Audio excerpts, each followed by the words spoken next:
Hello, and thank you for joining me today to discuss healthy eating when cooking for one or two. I'm Melissa Siegel, a registered dietitian with the Grand River Community Health Center in Brantford.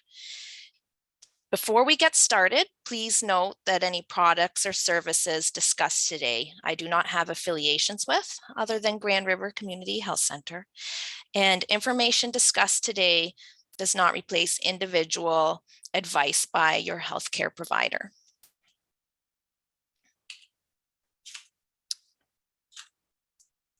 So when we're eating on our own, we may be worried about if we are eating a healthy diet. And this may be because we know there are benefits to getting good nutrition. Good nutrition helps us feel good, both mentally and physically. Food is our fuel. It's the energy to make us go. Adequate nutrition helps protect our bone health.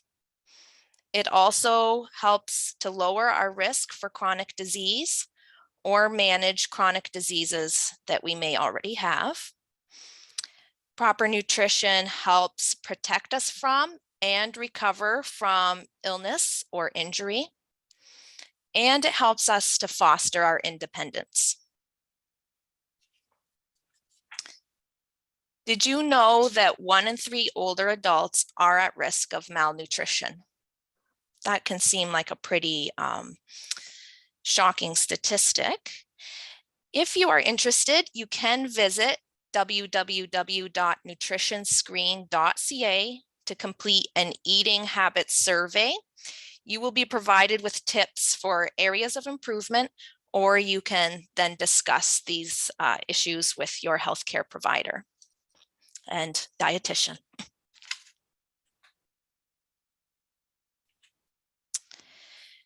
Strong evidence shows that the best diet to follow is the one you can stick with for a long time. Consider your preferences, your culture, what you enjoy, and your budget. Generally, a healthy eating pattern consists of a wide variety of foods and aims for balance. All foods fit.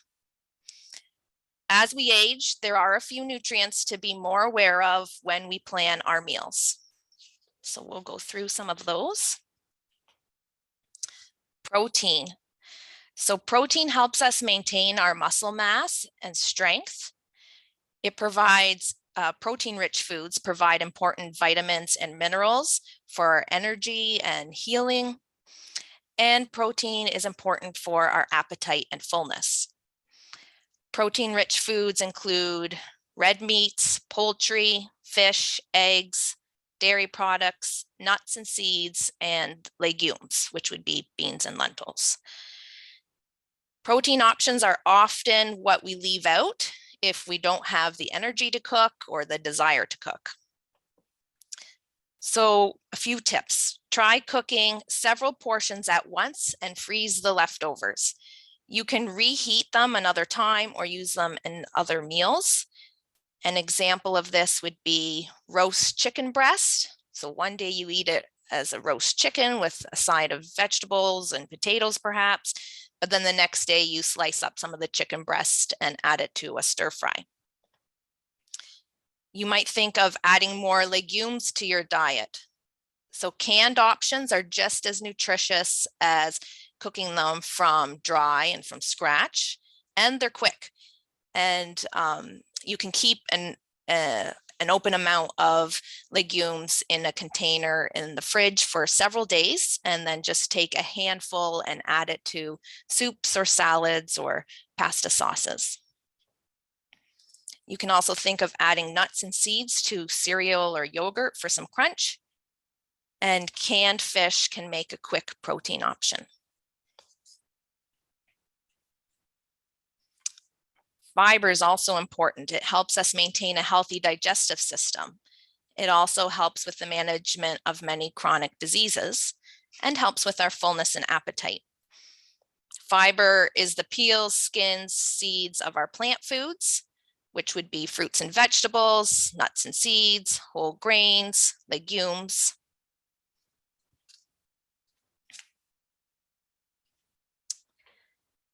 Calcium is needed more as we age to protect our bone health.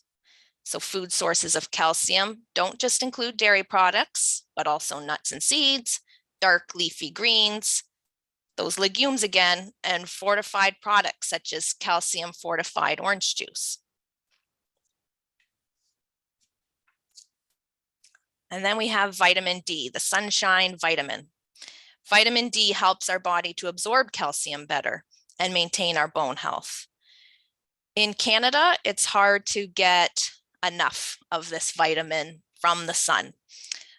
We just cover up with sunscreen or long sleeves for most of the year. So you could talk to your healthcare provider about whether you need a vitamin D supplement.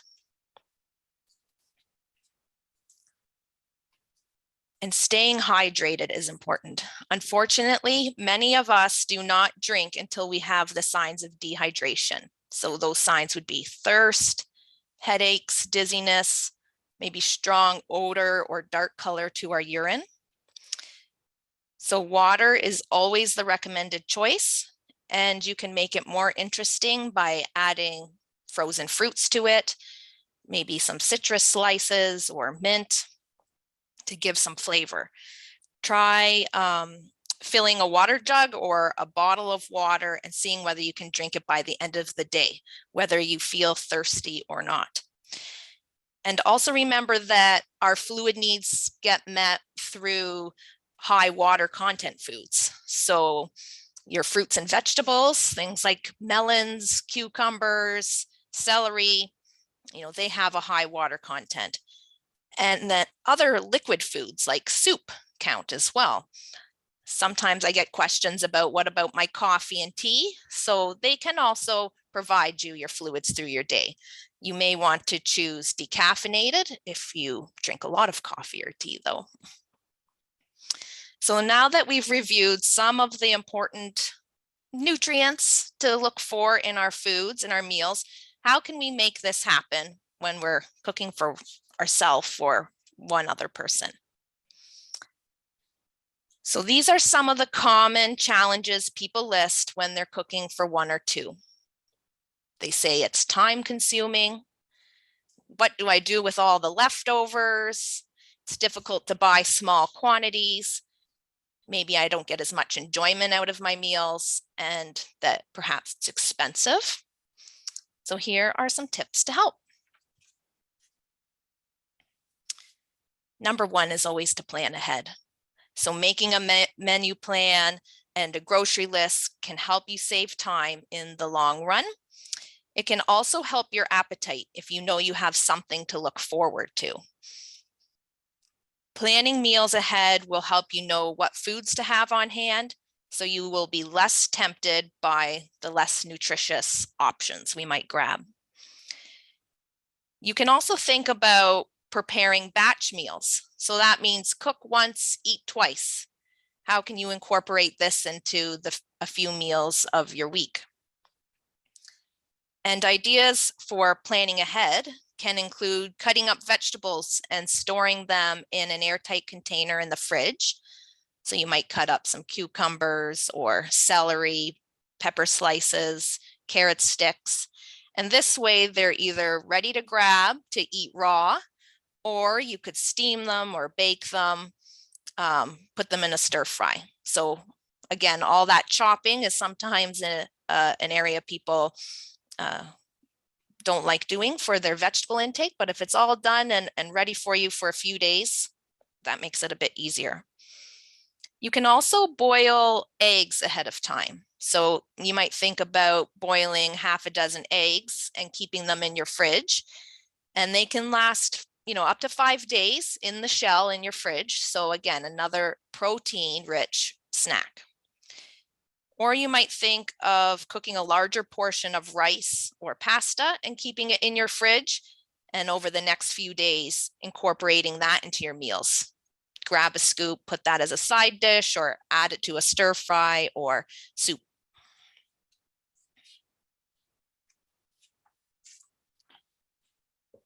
One area we can work on is making mealtime enjoyable. So using favorite dishes or a colorful placemat or napkins can help your appetite. Maybe sit where you have a view. If you've got a window you can sit by, or things that you enjoy looking at.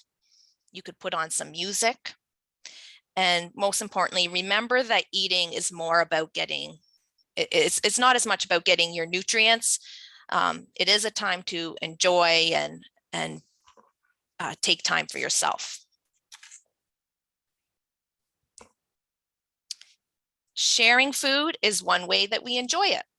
So the past 2 years have made it more challenging to do so. But if you're starting to feel comfortable connecting with a friend or a neighbor or a family member to share regular scheduled meals can be important. It helps you to plan ahead and to look forward to something. But if you're not ready to eat with other people quite yet, you could think of other ways to share food, such as swapping meals, swapping leftovers, or sharing recipes. Many of us may also have used technology to connect with other people over mealtime. So setting up your video chat while you share a meal can be helpful as well. And sharing meals or eating together can help that budget piece. So sometimes it's hard to buy foods for one, but if you buy in larger quantities, think about who you could split it with to share with others. Or freezing extra portions can be a really helpful tip. Make your own microwave meals.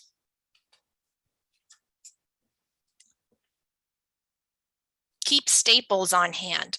So fresh, frozen, and canned goods are all nutritious. Keep a variety of canned goods on hand, of your canned vegetables, fruits, meats, fish, and dry goods like pasta, rice, oats, and barley. And we can make a quick, easy one-pot meal out of these ingredients.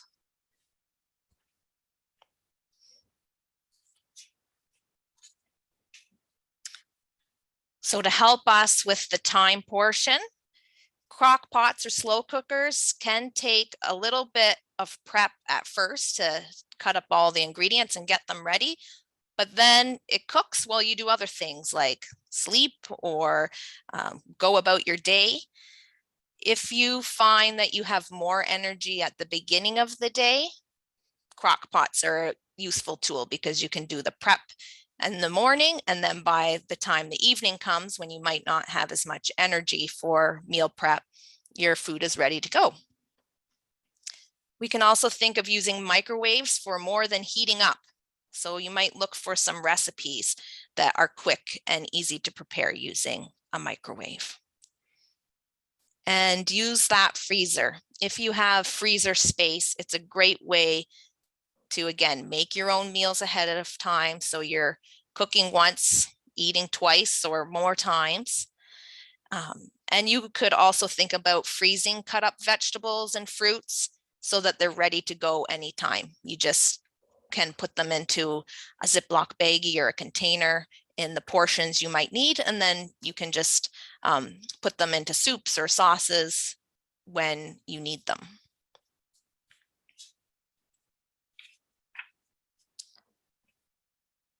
Trying new foods and new recipes can add interest to your mealtime. Sometimes we also just want someone to do the work for us. So meal support services such as Meals on Wheels or Heart to Home meals are ways to order a variety of frozen and some fresh meals. You could also look at meal kit companies. They've become much more popular.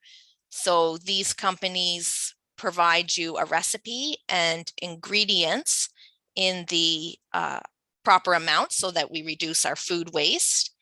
And these companies, the feedback I get is that they're a great way to try new things. So if you're not sure you want to commit to buying a lot of a certain ingredient, this can be a way to get small amounts of spices or new vegetables that you're wanting to try. And then you also get to keep the recipe. So I've met many people who kind of make a recipe book out of their meal kit recipes. And fresh produce boxes. So as our local produce comes more into season, this is a good way to get more local fruits and vegetables, but it also, they often contain items you might not pick up at the grocery store on your own. So it can be a good way to get inspired to make some new dishes and get excited about your meals. And then trying new recipes. So looking at magazines, recipe books, or maybe you see things online, you have certain recipe apps. These can be great ways to spice up your interest in making meals for yourself.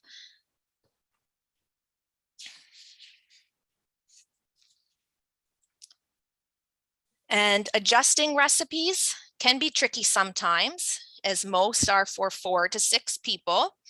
So you may want to consider what your favorite recipes are and see whether they can be scaled back. This can work the best for recipes where maybe there's individual ingredients. It's not all being mixed together, but that depends on your skills.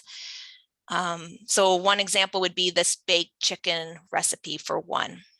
So we can cut up some onion, sliced peppers, mushrooms, mix it all in a bowl with some lemon and olive oil, place that mixture into a oven safe small dish. Then we might place some chicken breast on top, sprinkle with your favorite herbs. So you might choose oregano, thyme, rosemary, paprika, a bit of salt and pepper on top. So sprinkle that on top of the chicken and vegetables and bake for 350 degrees for 30 to 40 minutes or until chicken is cooked through and vegetables are tender. And this recipe can be for one, or you could scale it up for cooking for more people if you're sharing.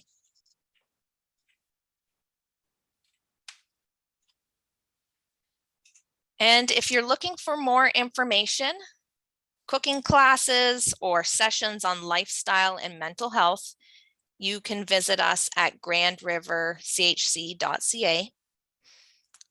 You can see our activity calendar there. Unlockfood.ca is by Dietitians of Canada, and it is a go-to website for reliable and practical nutrition information and recipes. And everything discussed here today can be found at this website. And if you're looking for more information about those legumes we talked about several times, but you're tired of bean salad and soup, check out pulses.org, and they will show you recipes to add them to every meal and snack of your day.